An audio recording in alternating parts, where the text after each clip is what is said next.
And is Joanna trying to get in? I don't know. I don't have my phone in front of me. It's all phone numbers, so I can't tell. Yeah. I sent Chris Glowacki the Zoom info, so he needs to learn how to use his phone. He's coming in right now, I think. Jill was very nice to send it to me, and I have it now. Okay, Chris, I had sent it to you There's too. Steven. No, I got Brian's presentation from me, but not the Zoom info. I don't know why. Yeah, okay, I'm not even gonna do this. All right, see you. There's George. Okay. I think we have a full house. Good. Yeah. Excellent. Okay, except for Joanna. Is she coming or no? I don't have anything from Joanna, but we have a quorum, so I will get started if everybody's okay with that. Yes, great, thank you. As a preliminary matter, this is the FinCom meeting. I'm the chair, and permit me to confirm that all members and persons anticipated on the agenda are present and can hear me. Members, when I call your name, please respond in the affirmative, and I'll do it in the order in which I can see you. So Peter Schaefer, Here. Jill Veith, Here. Joe Grouse, Here. Peter McEachern, Here. Stephen Morey, Here. Chris Glowacki, Here. George Harrington. George, you have to unmute, please. Okay, well, we have a quorum in any case. Staff, when I call your name, please respond in the affirmative. Livy Gibson, Here. Ali Penta. Here. Thanks, Ali. Brian. Present. Good. Okay, good afternoon. This open meeting of the Finance Committee is being conducted remotely, consistent with Governor Baker's executive order of March 12, 2020, due to the current state of emergency in the Commonwealth due to the outbreak of the COVID-19 virus. In order to mitigate the transmission of the virus, we've been advised and directed by the Commonwealth to suspend public gatherings, and as such, the governor's order suspends the requirement of the open meeting law to have all meetings in a publicly accessible physical location. Further, all members of public bodies are allowed and encouraged to participate remotely. The order, which you can find posted with the agenda materials for this meeting, allows public bodies to meet entirely remotely, so long as reasonable public access is afforded so that the public can follow along with the deliberations of the meeting. Ensuring public access does not ensure public participation. Unless such participation is required by law, this meeting will not feature public comment. If the members wish to engage in a conversation with other members, please do so through the chair, taking care to identify yourself. After the members have spoken, okay. Each vote taken in this meeting will be conducted by roll call votes. And for this meeting, it is convening by video conference via the Zoom app as posted on the town's website, identifying how the public may join. Please know that this meeting is being recorded and all attendees are participating by video conference. It is being broadcast as well. Accordingly, please be aware that other folks may be able to see you and to take care not to screen share your computer. Anything that you broadcast may be captured by the recording. Okay, so we are now turning to the first item on the agenda. Before we do so, permit me to cover some ground rules for effective and clear conduct of our business and to ensure accurate meeting minutes. I will introduce each speaker on the agenda. After they conclude, I will go down the line of members. If anyone has a comment, please either raise your hand or hold until your name is called. Please remember to mute your phone or computer when you're not speaking and speak clearly in a way that helps to generate accurate minutes. And that's it. Okay. So I'll call the meeting to order, and I've already made the announcement that it's being audio and videoed. And now may I get approval of the agenda? So made. Approval. Okay, and we have a second. Second. Thank you. And Peter Schaefer. Second. Yes. Okay, thank you. Jill, Yes. Joe, Aye. Peter McEachern, Aye. Stephen Morey, Aye. Chris Glowacki. Yes. Thank you. George Harrington. Aye. Thank you. Okay. We I have not gone through the July 27th minutes, so we're going to skip that. That would be the next thing. The next topic, item number 6, is discussion and presentation of the fiscal year 22 budget projections. And with that, I will turn it over to, I don't know who's going first, Libby or Brian, but over to you. Thank you. I'll give a quick intro, and then I'm going to turn my screen off because I need to get some more water. But in the meantime, at the select board meeting this week, we are reviewing the presentation that we're going to take you through with the board. This is about the time of year we usually do this. Brian will explain. These are even more preliminary numbers than usual because we don't have some key information from first quarter yet, specifically things like room occupancy tax, meals tax, things like that. So this is very preliminary, but we wanted to review it with you all so you can get in on this, you know, on the ground floor and ask any questions that you might have, give us any suggestions, things like that. I did communicate a little bit with Denise the other day, and Brian and I have talked about this, about economic indicators. And Brian can speak to those and what we've been using, but you know, they're uncertain right now. But we want to get a handle on them as best we can. So any insight that you all have or sources that you might typically use, so we can make sure we're using the same ones or the typically used ones, that would be really helpful. So I turn it over to Brian. Thank you, Libby. Denise, would you like me to share my screen for everybody? Would that work? Yes, please.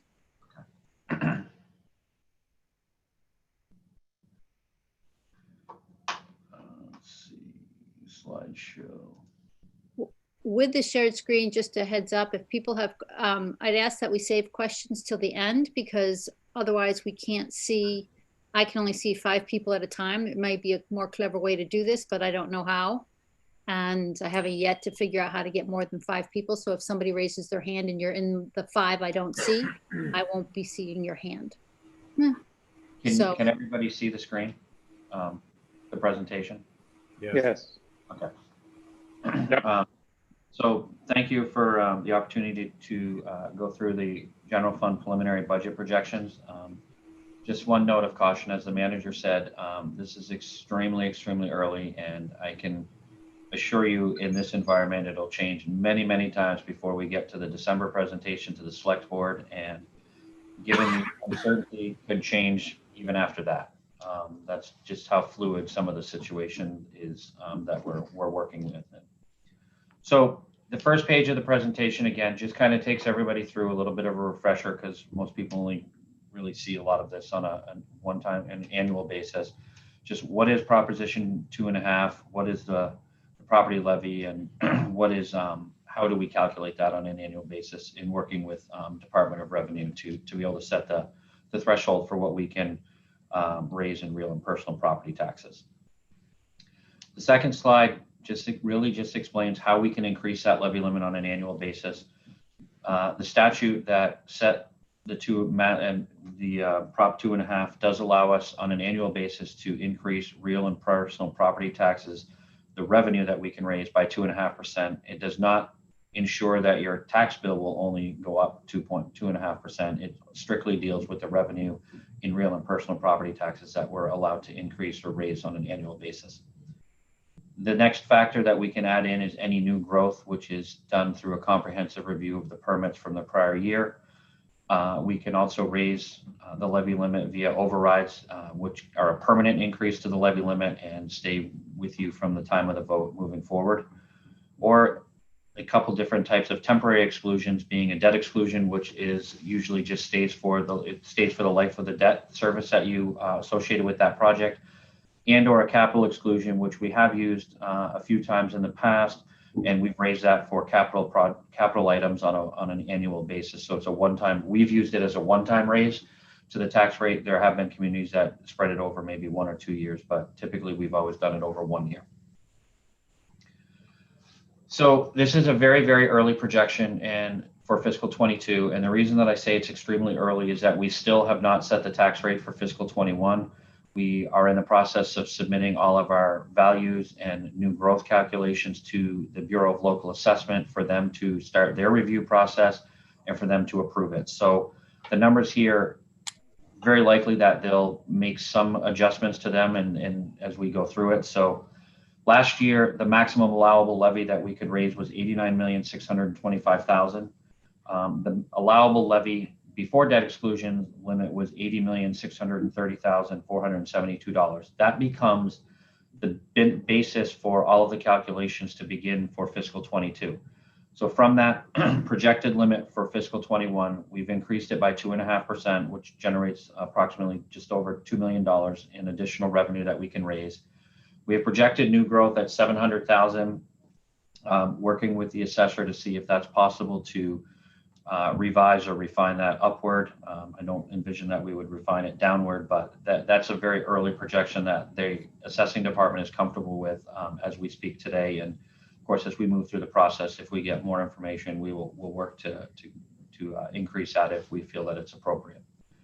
So the minimum, the allowable levy in real and personal property taxes within the levy limit is projected to be $83,346,232. Debt service attributable to debt exclusions is $8,824,241 right now. I can tell you that that will change slightly because we are going out to a debt sale in the middle to late October, and that will change. I don't know exactly what it's going to look like. It'll depend on what we generate in premium, and then a resizing of the issue once that's done. So currently, as of today, we're projecting that in real and personal property taxes, we can raise $92,170,000. The next largest source of revenue within the town is local estimated receipts.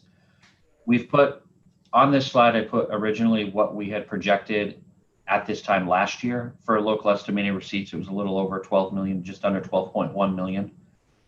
The middle column is what we went to the revised town meeting on June 25th, 2020 with, and fiscal 22 is what we're currently projecting based on what we know somewhat today to be the way that receipts are performing. However, I would like to just add that the first quarter is not completed yet, so some of this will change as we get through the first quarter. I was actually just prior to this meeting on the phone with DOR to get an understanding, because the governor has extended the the reporting time for some entities when it comes to rooms taxes.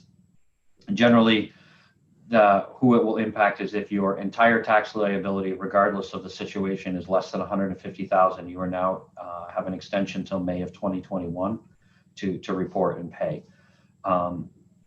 The expectation is typically we would receive the first rooms tax and meals tax payments on September 30th. The expectation is there has been a small delay.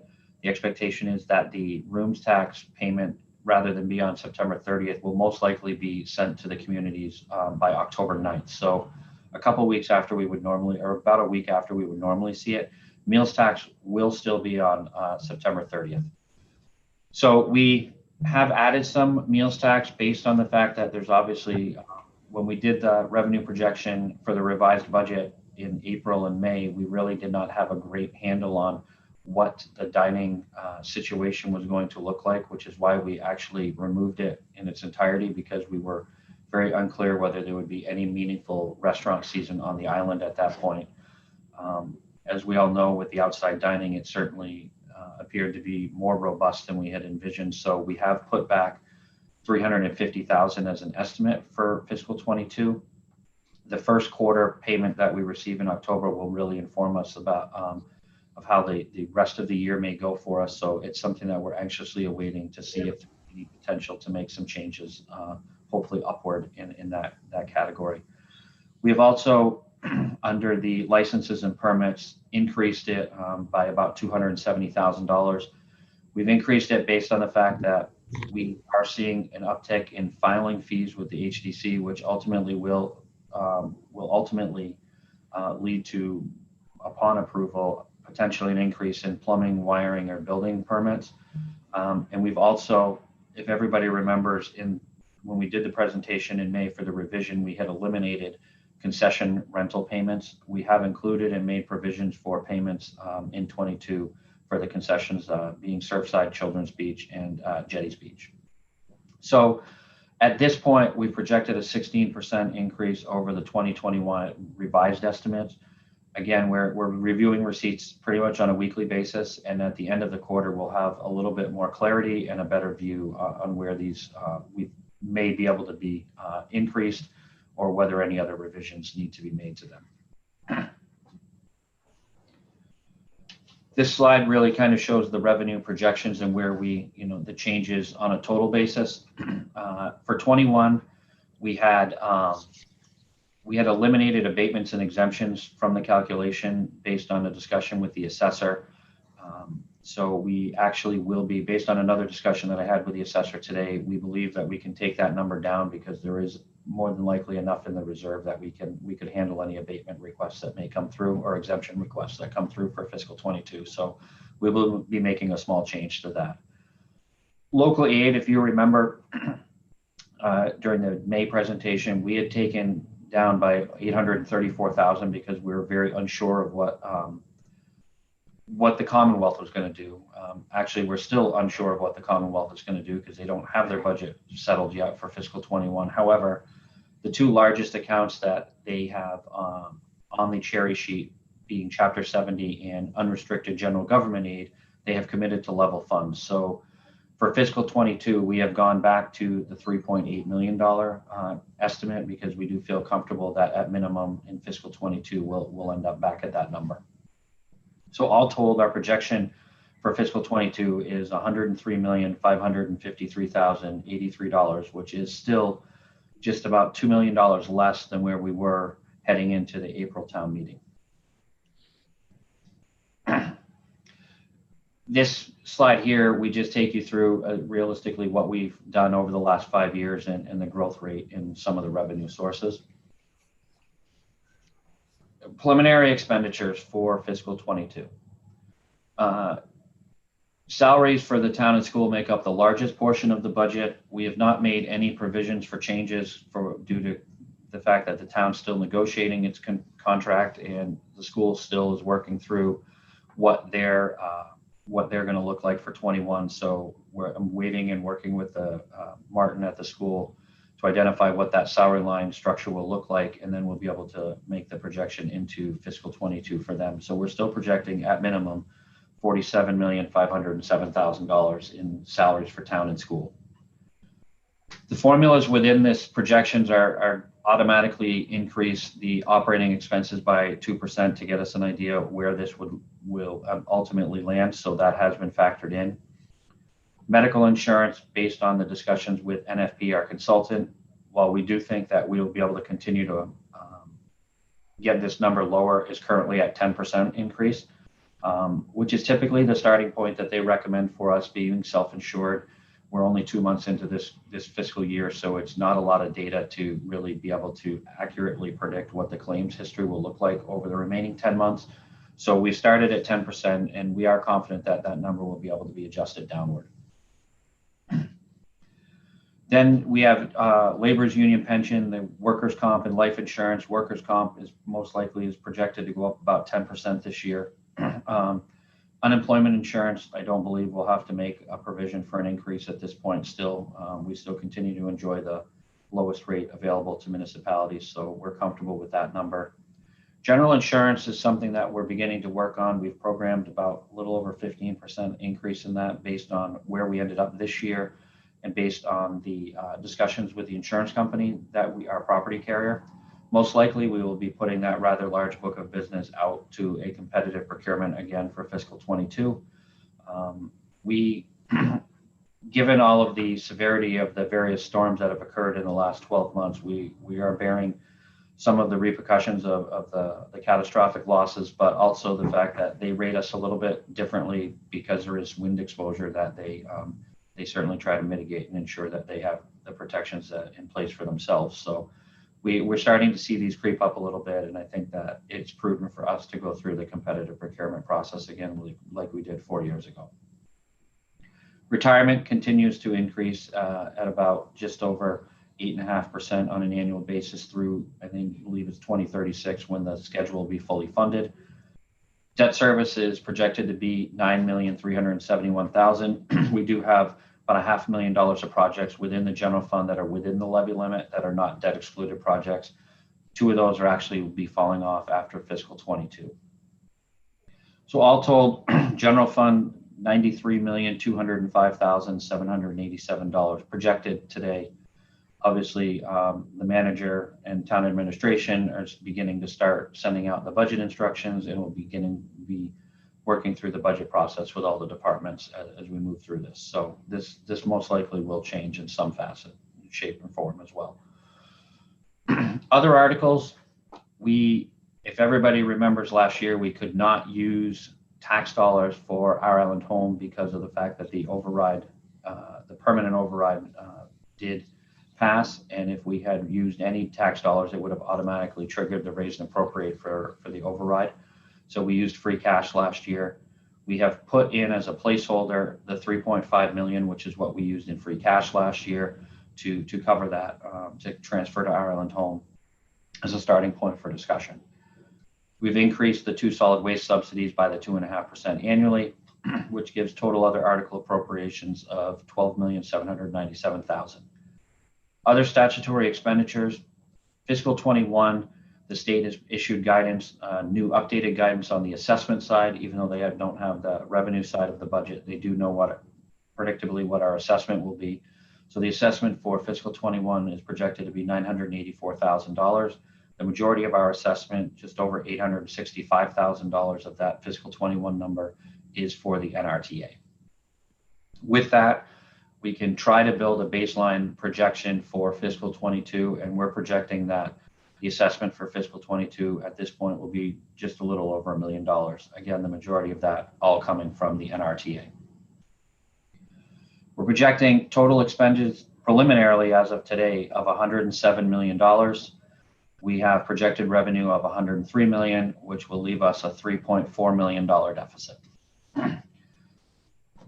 If we eliminate the transfer to the island home, we would have very little levy capacity left at that point, about $41,000 at this point to manage through the budget. So there's a very long way to go before we get to December to work on this.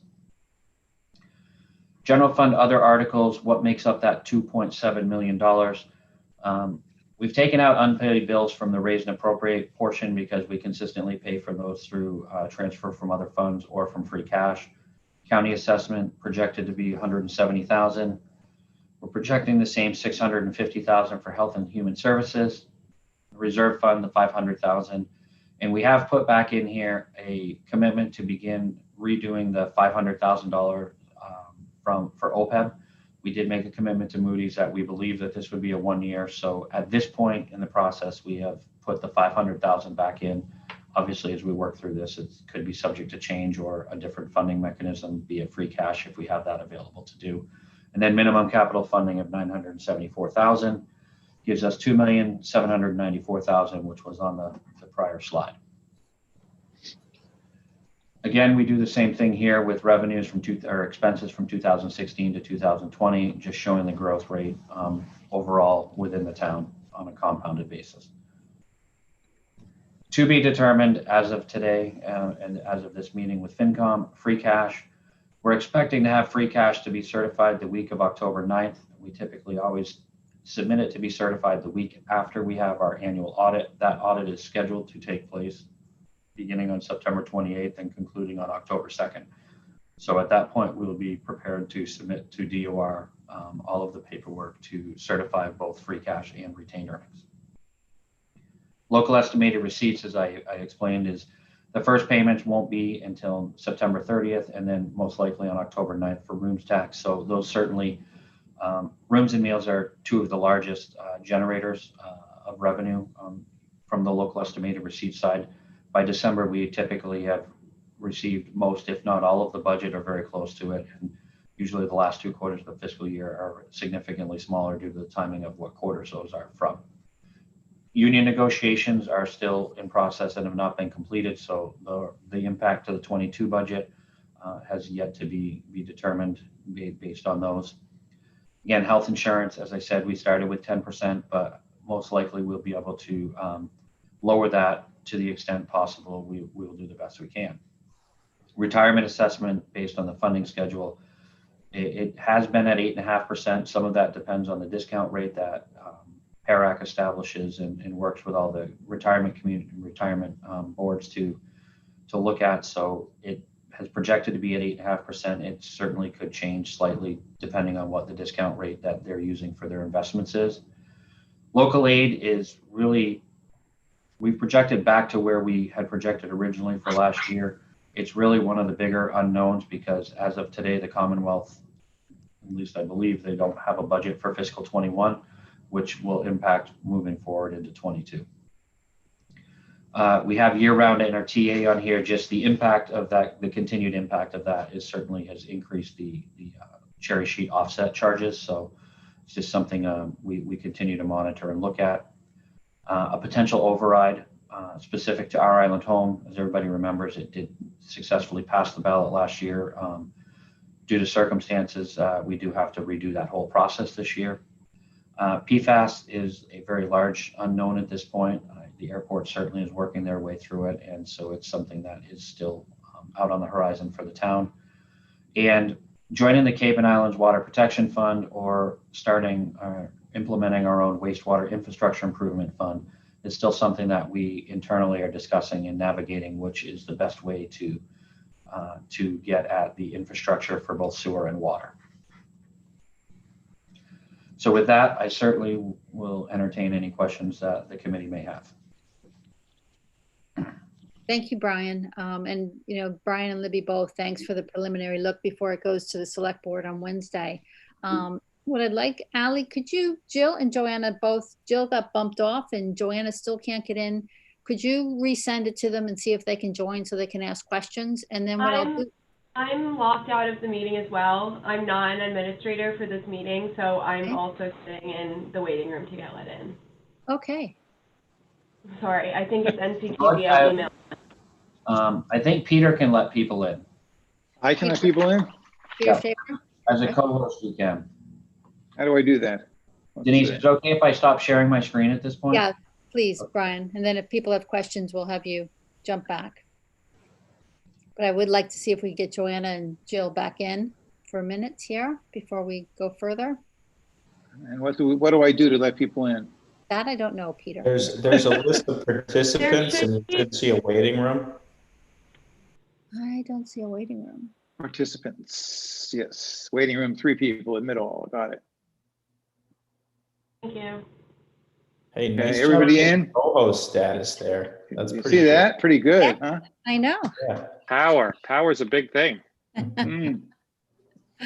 We're all Right. this. By the time we Now get that this done, we've we'll be able to meet in excluded Jill person. and Joanna from all the good stuff. Okay, so what I want to do is actually just call you one by one and have you ask your questions for Brian. And if he needs to put up a screen again, then I'm sure, Brian, you can leap to the page that you need to. So is that okay with everyone? Just give me a thumbs up if you want to do it that way. Yes? Great. Okay, thank you. I think there's a lot to digest here too, though. So I think There might is. be, yeah. There is, and that's okay if you don't have any immediate questions. So Joe, I'll start with you. All righty. I guess, well, this is sort of a dumb question, but I'll ask it anyway. On the page on local receipts and the various revenue sources under local receipts, I guess I was a little surprised that licenses and permits, you estimated them to be down more than 50%. Just my perception is construction on the island in COVID hasn't seemed to slow it down very much. So do you really think that that's where they're going to come out? It's actually a really good question, Joe. And looking at through last week's data, if you annualize the receipts through last year, you would actually come probably most likely within about 30,000 of the original projection. So there certainly has been somewhat of a slowdown, and I don't know if that is how that ties into it, but I do know that Leslie and Andrew expect it to unlock itself at some point this year, which is why we have increased next year's, the fiscal 22 budget. Okay, thank you. And just one other question. Can you explain a little bit how the NRTA is funded? When you went through that other statutory expenditures, the 984 and the $1.9 million, is that come out of the tax base of the town, or is that I It's a wasn't net- quite sure how that works. So, and that's a really great question. So the cherry sheet, which is revenue, also has what's known as the cherry sheet offsets. It's the second page of the cherry sheet, which is what the state sends you to delineate what they're going to give you for revenue and then what they're going to take back from you for expenses to send to other places.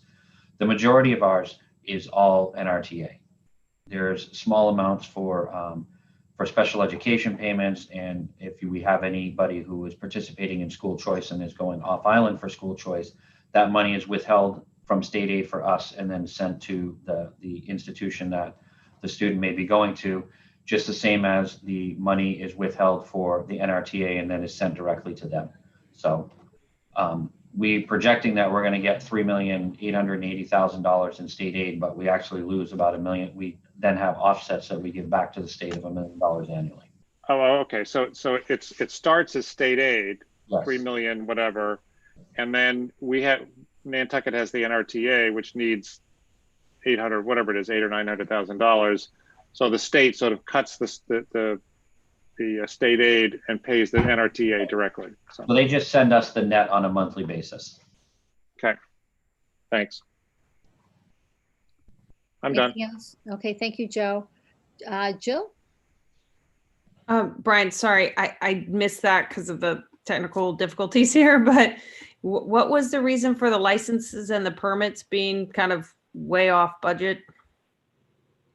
Well, I don't know that they're way off budget. I mean, we reduced the budget last year by over 50% because of the fact that at that time we were still in a very limited work capacity, and we were not sure when or if building was going to come back at the level that it had been before in 21.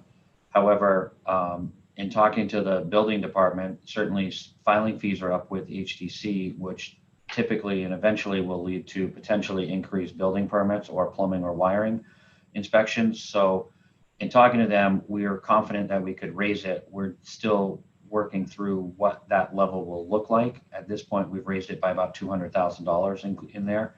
It certainly has the potential to, as we get through this quarter and we continue to look at it on a weekly and then a monthly basis, if things look like they're substantially picking up, it certainly would give us the flexibility to increase it. But at this point, it's still somewhat of an unknown.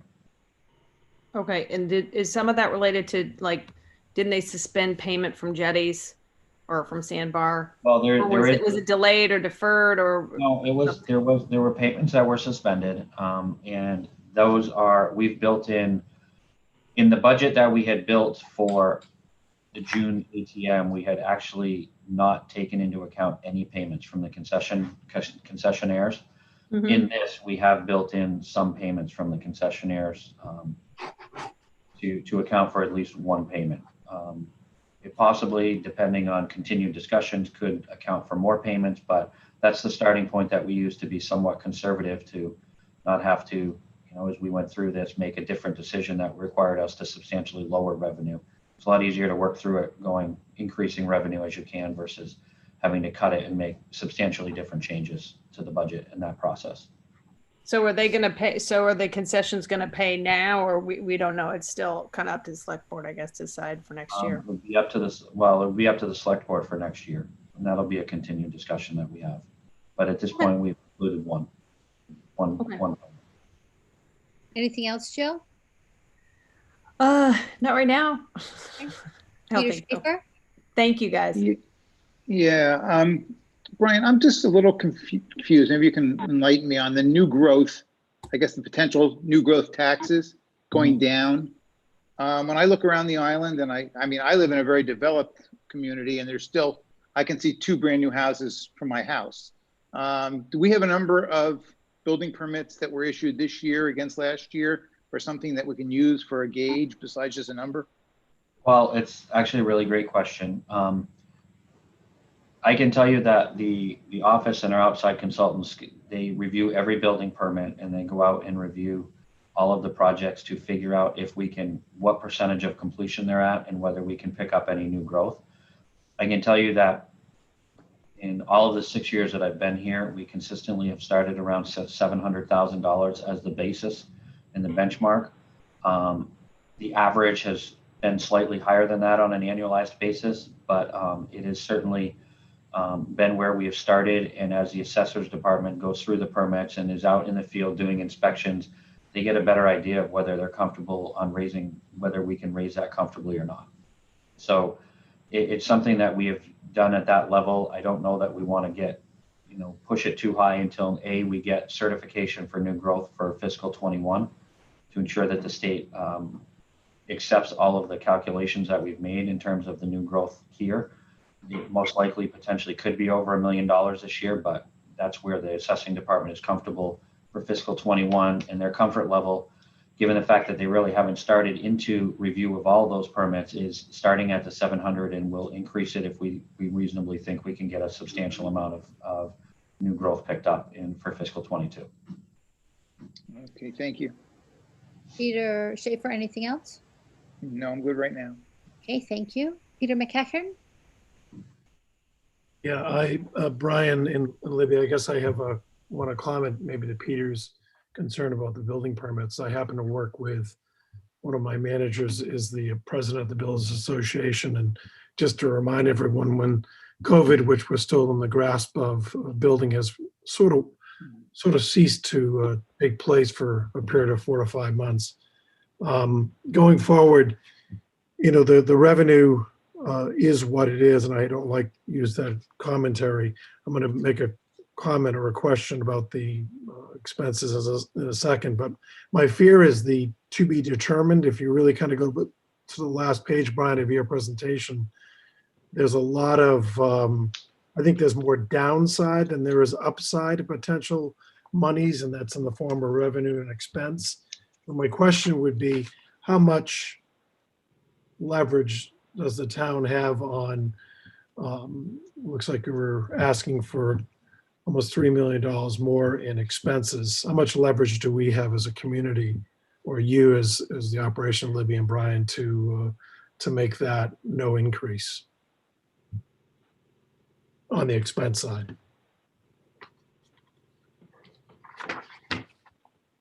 Brian?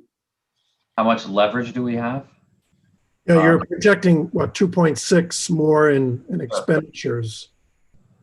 Well, and I think a lot of the, again, one of the things, like I have in that slide TBD, is we're 2 months into the fiscal year for 21, so it's very difficult to get an actual reliable claims history. If you look at health insurance, it's over $1 million of that increase alone.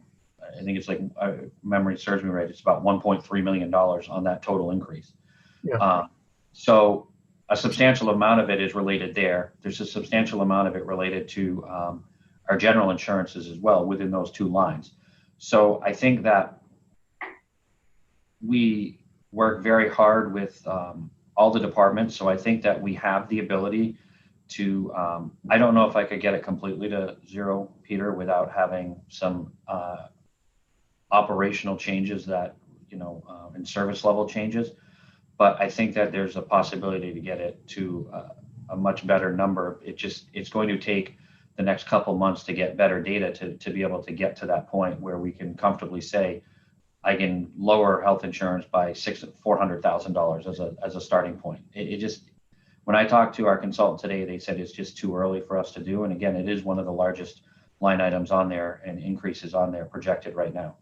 Some of that projected increases is just relative to adding, the system and the projections are set up to add about 2% just to operating expenses because they've annually increased.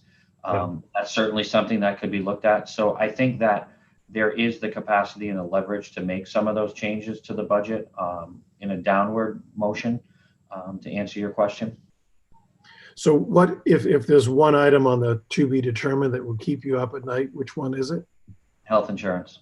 Because we're self-insured, we live, I don't want to say on the edge, but a few bad claims could send us in a very bad direction. It wouldn't take a lot. I don't totally disagree with Brian, but the thing that keeps me up at night on the to be determined is PFAS. Yeah, and Libby, on that, when you look at your general insurance, do we feel comfortable we have some semblance of coverage there? No. Mm-hmm. It's specifically excluded after 1980. Yeah. Okay, We have already looked and extremely tried to leverage some, and it's just not there to be had. all right. Thank you very much. Thanks, Peter. Stephen? So we've identified what some of the things are that keep you up at night. What are some areas where you think there might be some opportunity for improvement over our revenue projections? For me, I think meals tax, quite frankly, is a very large guess because we completely eliminated it based on where we were in May and June when we started this process. So I think the first quarter will give us an idea of the impact of outside dining and the amount of people that were here on the island, and may give us the ability to look at that and raise it. Again, on October 9th, we'll know rooms tax. That may give us the opportunity to raise it if we feel comfortable that there's an opportunity there. Again, we continue to look at all of them. I think we're looking at motor vehicle excise to see if we comfortably can raise that money. That's raised that from the 2.250 to a higher number. So I think that there's necessarily potential to make some changes. But the middle of September with some of these outstanding is just a hard time to make changes in any substantive way until we get some of those payments that normally really give us a really good idea of how the summer season has gone. Right. And you said that's what, October 9th? Well, meals tax will be still is anticipated to be on September 30th, and rooms tax is expected to be received by us no later than October 9th. Great. Okay. All right. That's it from me. Jill had her hand up first, Peter McEachern, and then I'll get to you. Jill? Just a question on, I'm sorry, Jill first. Yep, please. Go ahead, Jill. Sorry. I have one more question. I know this is a little bit more detailed than what the budget overview is, but can you tell me, Brian, how much we spend on town council? I assume, is that in the operating expenses of the town line item? I don't remember, and I apologize. I can get it to you. I don't have it off the top of my head. I don't have it easily, but I can get it and send it to you through the chair. Okay, thanks. I would say though, it's 300,000 or 400,000, but it depends on what the legal cases are, and it depends on what sort of a year we're in. We're in a union negotiation year this year, so we're probably going to spend more. And we have a lot of legal action out there right now.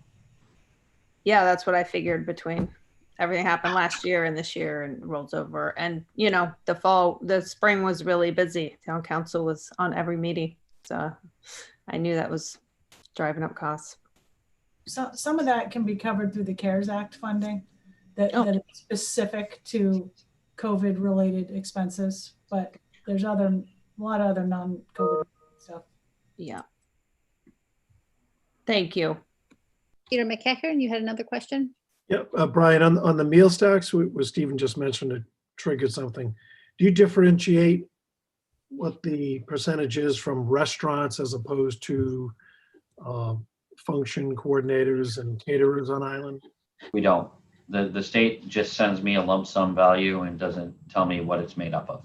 And so I think the crashing wave is the fact that based on the governor's rules and regs relevant to weddings, yes. your September, October meals tax is going to be a shadow of Yes. what it was. I would agree with you.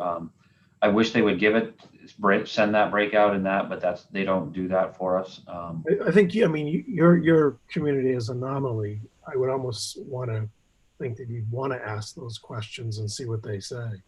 Well, they finally have developed a report that they will be able to send to you to look at last year's tax liability for rooms tax versus this year's tax liability on an aggregate basis, so we can look at it. So I can talk to my contact and see if they could do it somehow for meals tax.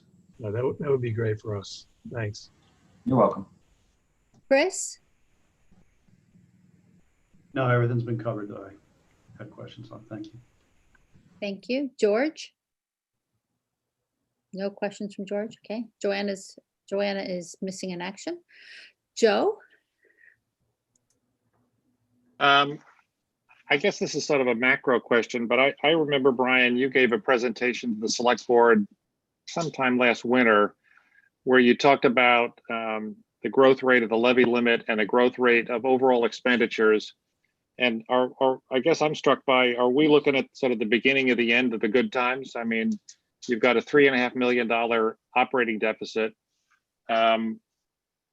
Maybe revenues are going to be a little bit better than you expect, but seems to me we've hit a point where the overall expense base of the town is growing. I mean, it's going to be really hard to get it to grow slower than the 2.5% ish you're going to get out of revenues. I think honestly, it's somewhat of a difficult question to answer in the middle of the pandemic, quite frankly, to be as candid as I can with you. I think that, you know, given what we entered into, I think it's going to take probably another 12 to 18 months to kind of get out of this. So I think that we're in a period of being a little bit slower right now. I don't know that I would say that we're in an absolute slowdown. I don't think that, based on what we saw with rooms taxes and the expansion with Airbnb, I mean, we went over $5.5 million in collections for that in fiscal 20. So I don't know that there's a big, whether we were experiencing a big slowdown. I think that we're experiencing right now because of what's happening. The extent, I don't know how long it'll be, but I think I'm not sure that I can give you a great answer today. Well, no, and I didn't. If I characterize it as slowed, I don't think it's a slowdown. I think the point of your presentation, whatever it was, sometime last year, was that these two lines, you know, the revenue line and the expense line, were getting closer, and the fact that we'd had surpluses for many years is sort of over, and now we're in an environment where it's going to be tougher for a town government to, I don't know, live within its means, or, you know, you're going to have to find new revenue sources, because it's, you know, that gap is basically evaporated. I mean, it's negative now, and I expect that you're pretty good at finding ways to get them, you know, back in balance. But just strikes me it's going to be a tougher environment for a couple of years, and I do agree. It's definitely going to be. It is going to be a more difficult or a tougher environment for. Well, it was certainly last year, doing it in a 2-month period, and I think 22 and into some portions of 23 very well could be a little bit tougher. But I think that, you know, depending on where new growth ends up, the increase in levy limit, I think last year was about 3.5 or almost 4%. So that's still growing at a little bit. You know, that does grow at a little bit more than 2.5 when you add in new growth calculations. It's not a pure 2.5 increase. But I think that, you know, there is, we certainly do take a very hard look at expenditures to try to keep that growth on a manageable trajectory. But I think that it certainly is going to be a challenge for us over the next couple of years to manage both of those in a meaningful way right now. thank you. Peter Schaefer? Yeah, Brian, with schools and healthcare being your two biggest expenses, and I don't have the school number right in front of me, but I know healthcare was up 10%, 22 over 21. How can you what's there to control in healthcare and in schools? Schools is a collaborative effort between town administration and their administration. So I think there certainly is opportunities to, I don't know if control is the best word to use with it, but to continue to provide a quality education at a cost that certainly the town can afford. Health insurance, there certainly is options that are available to us some of which have to be collectively bargained. You know, I will say that the Health Insurance Trust has performed very well over the last few years. However, the 10%, I know that we started 10%, and I don't want everybody to get married to 10% is the number, because by the end of everything last year, we were down to, I think it was either 6% or something like that was the ultimate increase. And we were at 10% to start. And I think it, you know, moved down to 9% at one point. And we ultimately, based on the projections and based on the run out as we get more data, we're able to lower it all the way to 6%. So that's a line item that it starts at 10%. And I know it's a really big number, and it's a big number when I look at it every day on paper here. But it's a number that I do know is ultimately going to, if things continue to move favorably, will certainly reduce some stress on the budget. Again, it could go, which is what when Peter had asked a question, it certainly can go in the opposite direction if we have a few claims, and that we don't have stop loss insurance for. Our limit there is 200,000, so we're responsible for the first $200,000 of any high claims. But I think that 10% is a starting point which we've consistently used, and I think in my time here, we've worked really hard, and I don't think we've ever hit a rate that actually increased on an annual basis by 10%. So it's an area that I think has the ability to move in a positive direction. But again, we're not even 2 months through the year, so it's difficult to really use only 2 months to get your claims data. Thank you. Thank you. Joanna, any questions for Brian? Excuse me. Well, being that I was in the waiting room for the most of the beginning of the meeting, it was hard for me to keep up. But I guess the question that I have really is about the 2.5%. And you probably said this already. So you're thinking that we're just going to go up to the 2.5% and not have to ask for an override, or you're thinking we are going to ask? This is all based on not asking. Well, nobody in this meeting hopefully hold me to anything yet, but we will statutorily raise, which we have always done in the levy limit, the 2.5% that we're allowed to raise in real and personal property taxes on an annual basis. I believe that my recommendation, and again, there's a long way to go before December, but I think my recommendation, given I don't know if we'll generate that level of free cash to be able to do $3.5 million to our island home and then still maintain any potential capital infrastructure improvements. Most likely, my recommendation will be that we proceed again with the override question to the island home to get the funding correct. But again, there's a long way to go, and there's still a lot of things that could change between now and that recommendation going to the select board. And I'm sure there'll be conversations between the town manager and the board on what their appetite to do it is. We're going to have to do something one way or another. We're going to have to make some type of decision, because we don't have the levy capacity and the revenue generation to cover that. So we're going to have to think about something. So does that mean that in terms of because I look at this and I looked at the TBD page, and when you look at all those receipts and recognize that they're all going to be less than what you expected, right? Mm-hmm. We know this. We know that the R Island home is a big ask for a lot of money. When you look at all those things, and now we're looking, I hear your explanation about the 10% on the insurance, but if you aggregate all of that together, right, then don't you kind of have to think that we may have to override 2.5? I will say the same thing that I've consistently said for the last 3 years. We need to do an override to fund Island Home properly, in my estimation, and to take the stress that putting it within the levy limit puts on the entire operation as a whole. So I think that, and the town manager can correct me if I'm wrong, but I think the discussion was, when we decided to delay it, was that the intent was that we were going to discuss bringing it forward again at this annual town meeting. Well, the real problem is the longer we delay it, the more expensive this becomes, right? And that's kind of hamstrung us on a number of occasions. And, regardless of the situation that we're in, some action has to be taken. I think that during my tenure, we've been fortunate that we've had local estimated receipts at a level and that our Island Home had retained earnings at a level that could sustain not having to ask for the override. However, it certainly in the last few years has gotten more challenging. And so I think that, again, as I noted, I believe it's the intent of the select board to have the discussion about bringing it forward again. Okay. Does that answer your question? Yes. Okay. Thank you. Brian, the 4 enterprise funds that are in the black, do you anticipate them staying in the black for fiscal year 22? Yes, I do. Water company made changes to their budget at June 25th for 21. Sewer made some small minor alterations to their budget, and both revenues in both of them are certainly trending in the right direction. So I do foresee those, and the airport, I do not believe used all of their CARES Act funding, and I think their authorization for CARES Act funding does allow it to carry into fiscal 22 if need be. Thank you. And let's. Sorry, Denise. Sorry, Not- Joanna.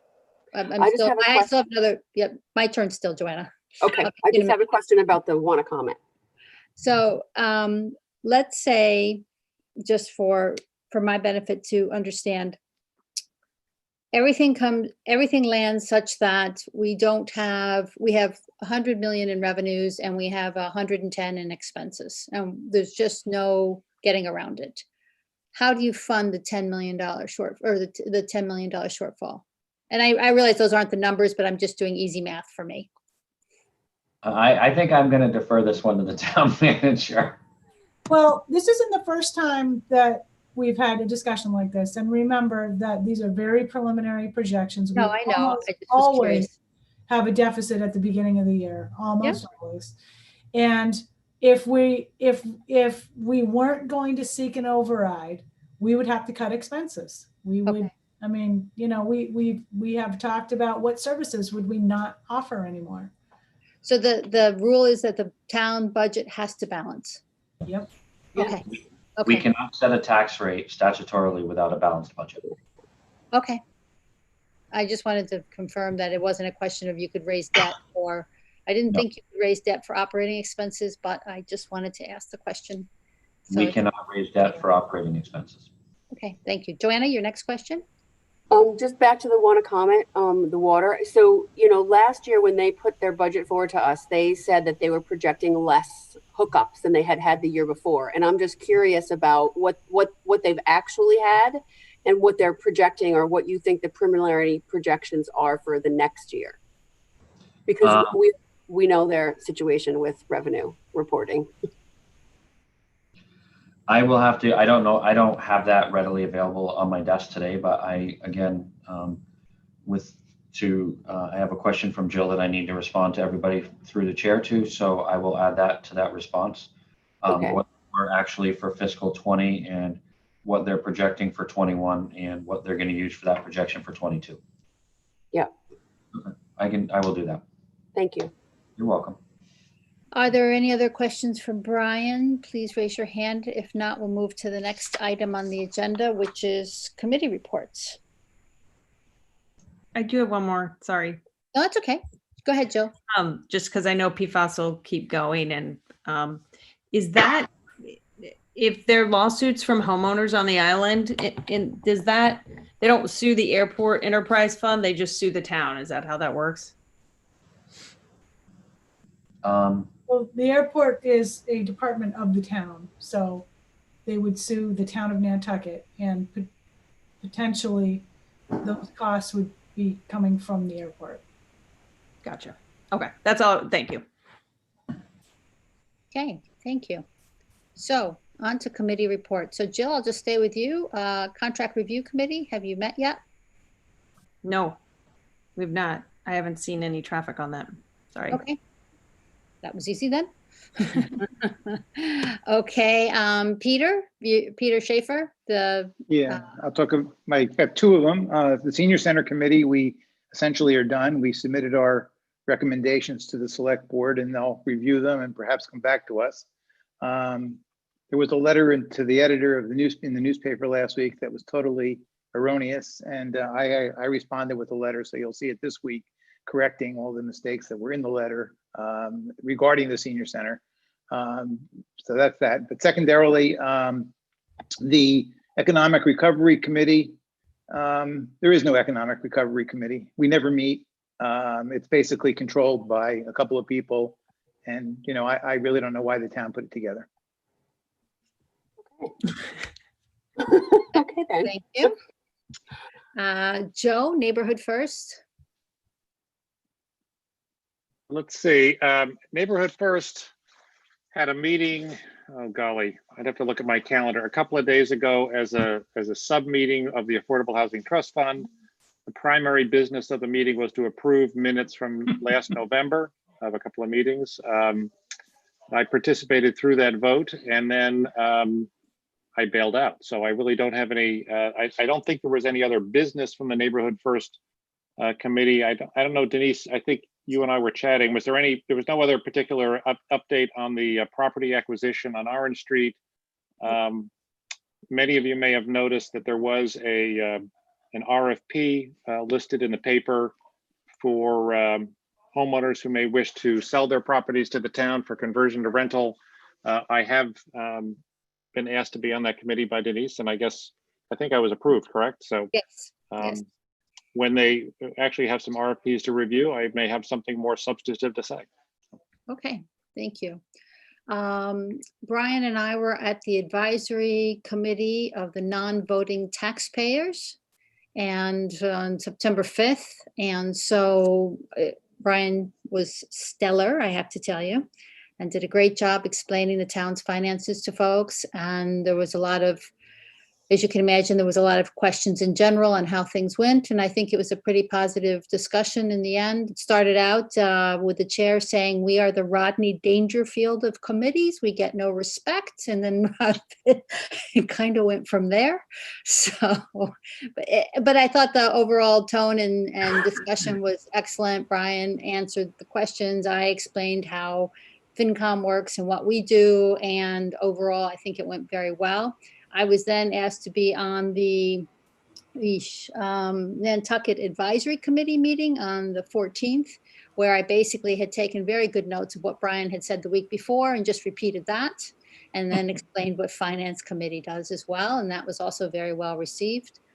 I'm on the Our Island Home Working Group, where we're taking a look at, which I can let Libby chime in on this one. We're taking a look at what are the options for Our Island Home, with the fact that stay as is really not an option. There's been 5 focus groups since the groups have gone together. Libby has chosen a facilitator, Herb Taylor, who I have to say is outstanding. He's very, very good at getting people to say what they think in a constructive way. And so the focus groups have been, for example, residents of Our Island Home, employees of Our Island Home, our friends of Our Island Home, and the Ombudsman. There's 2 other groups that are part of the, that was socialized in terms of what are the options. And I would say from the general tone and discussion, there is always going to be a couple people who want to keep it where it is, but I would say that it has sensibly moved in the direction of wherever we build it, we just need to build something sensible, and it no longer needs to stay in place. And to tack on to what Peter Schaefer said about the senior center, the idea would be then, wouldn't it be great to be able to use that location for the senior center and have more seniors have access to the creeks and the view and more activities there during the daytime when you can actually see the stuff, compared to the 30 people who live at Our Island Home at any one time, or 35 people. And so, so they're trying to take a look at just a broader picture of seniors in the community and what are the right investments. Everything's still a long way off in terms of what actually is going to happen, I would offer. Libby can jump in and correct me happily here to say, I can't imagine there's going to be anything on the warrant for 2021, but every time you push it off, you're pushing it off a year. So unfortunately, but the discussions I think have been on them now for 3.5 years or so. And these I think have been the most constructive discussions so far. So in terms of let's find a sensible, as a town is committed to having Our Island Home, let's have it in a sensible way. Libby, did you want to add to it, or just feel free to correct me? I'm absolutely happy to get something wrong. I would correct nothing of that and support it 100%. Okay. Gee, I guess I was paying attention and taking good notes. I'm turning into, I'm starting to take John Bolton quality notes, because if anyone's read his book, it's, he said on Tuesday, then he said on Thursday, then he said on Wednesday. And I'm thinking, for 454 pages, what do his notes look like? So good. Okay. So did I miss a committee? I think I've got all our committees that everybody participates in. Date of next meeting. Oh, Peter, I'm sorry, Peter McEachern, what did I forget? How could you forget the Capital Committee, Denise? Really? Oh, Really? yes. I mean, come on. I'm not. Oh, my. It's just something I do on Thursday morning. Just, For the rest of your life. Yeah. yeah, exactly. Just to bring everyone up to speed, we've had 4 meetings now with department heads. We really just started that process. We've met with the fire department, Wanacommet, IT, and I know I'm forgetting one. But the good news is, I would think maybe Brian could answer. I would say in maybe a week or two, this committee, the finance committee, will be able to log in to look at our work that we are progressing with, work that we have done or done with, and can kind of overlook our shoulders to see where we are. So there's no surprises when we have our pending joint meetings and or the final presentation. Everyone will be able to be at the same speed as the capital committee. So that's my report.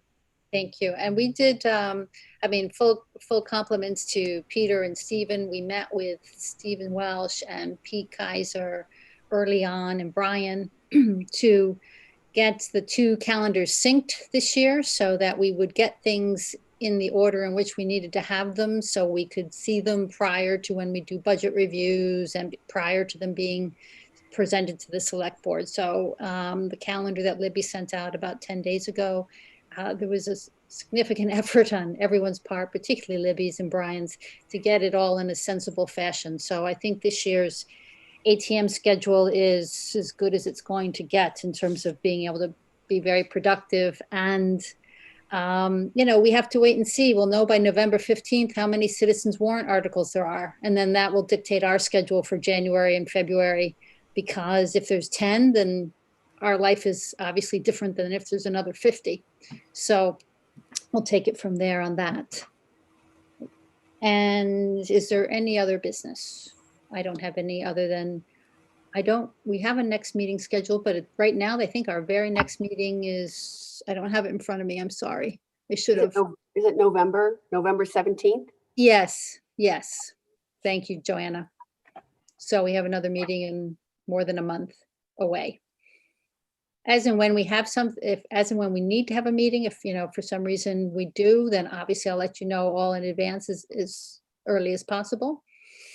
Don't forget to check on that timeline, because you all are invited to all of the various issues that are going to be at the board meetings. Like this Wednesday, we're doing this budget presentation again, Yeah. and a capital project overview. We're going to do that capital project overview once a month, I think, and I'm pretty sure I got it into the timeline.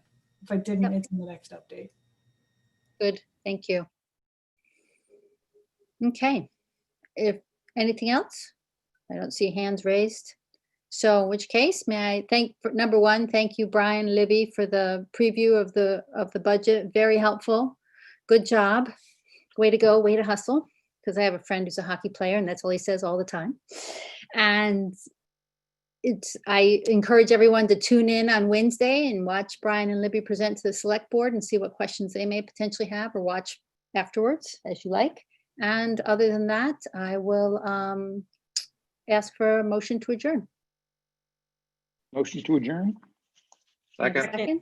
Second, okay. By roll call, Peter Schaefer, Yes. Joe Grouse, Aye. Peter McEachern, Aye. Stephen Morey, Aye. Chris Glowacki, Aye. George Harrison, Aye. Jill Veith, Aye. Joanna Roche, Aye. and Denise Cronow, aye. Thank you very much, everybody. Nice to see you. Thank you. Good to see everybody. Take care.